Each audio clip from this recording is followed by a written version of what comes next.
ఆడియన్స్ని కూడా తప్పట్టట్లేదు నేను. ఇప్పుడు మన పరిశ్రమ చాలా పెద్ద తప్పు ఉందనిపిస్తుంది నాకు.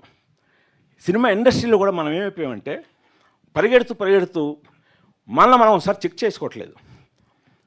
కోవిడ్ తర్వాత ఓటీటీ అనేది వచ్చి సినిమాని కబళించేసినప్పుడు దాని మాయలో పడిపోయాం. అది నిన్ను కోట్లు ఆఫర్ చేసేస్తుంది అని జస్ట్ ప్రపోజల్ మేకింగ్ వాళ్ళ కోసం కోట్లు అని దాన్ని దోచేసుకొని ఎలా అలవాటు చేస్తాం ఆడియన్స్కి. వెంటనే సినిమా వచ్చేస్తుంది థియేటర్లో రిలీజ్ అయినా 1 monthలోనే వచ్చేస్తుంది. అప్పుడు ఎందుకు థియేటర్కి వెళ్దాం? థియేటర్కి పెద్ద హీరోలు ఉంటే వెళ్దాం. ఇవి చిన్న ఇవన్నీ ఎందుకు థియేటర్కి? ఎందుకంటే పెద్ద హీరోల దగ్గరికి థియేటర్కి వెళ్ళేసరికి వాళ్ళు డబ్బులు అయిపోతున్నాయి. ఇప్పుడు పండగ జనవరిలో 3-4 సినిమాలు బాగా ఆడాయి. ఫిబ్రవరి 1st వీక్లో జీతాలు అందే వీక్ కదా, మంత్ బిగినింగ్, అందరూ మంచిదే అన్నారు.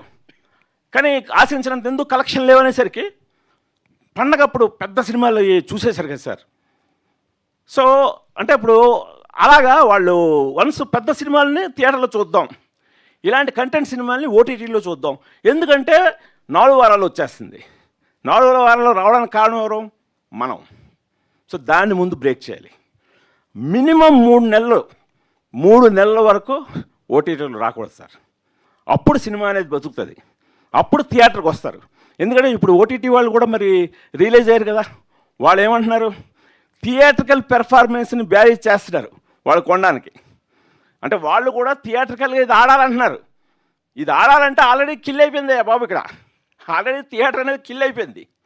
సో అందుకని ఇప్పుడు ఈ టైంలో ఖచ్చితంగా 3 నెలలు మినిమం అనేది పెట్టి తీరాలండి. పెడితేనే అప్పుడు ఖచ్చితంగా థియేటర్ సినిమా బాగుంది సినిమాకి వస్తాడు. ఇప్పుడు బాగుంది సినిమా కూడా రావట్లేదే. సో ఇది ఖచ్చితంగా ఇటు ప్రేక్షకులకి నా వినపమే కాకుండా పరిశ్రమకు కూడా నేను సవినయంగా మనవి చేసుకుంటున్నాను. నేను ఎప్పుడు వాళ్ళ మీటింగ్లు గాటికి వెళ్ళను, కానీ ఈ సందర్భాన్ని నేను వాడుకొని చెప్తున్నాను. ఖచ్చితంగా థియేటర్ని బతికించండి. అప్పుడు మనం థియేటర్ల కోసం తీద్దాం, లేకపోతే డైరెక్ట్గా ఓటీటీలకే తీసుకుందాం. ఎందుకు థియేటర్లు ఎందుకు? దయచేసి నా రిక్వెస్ట్ని మన్నించండి.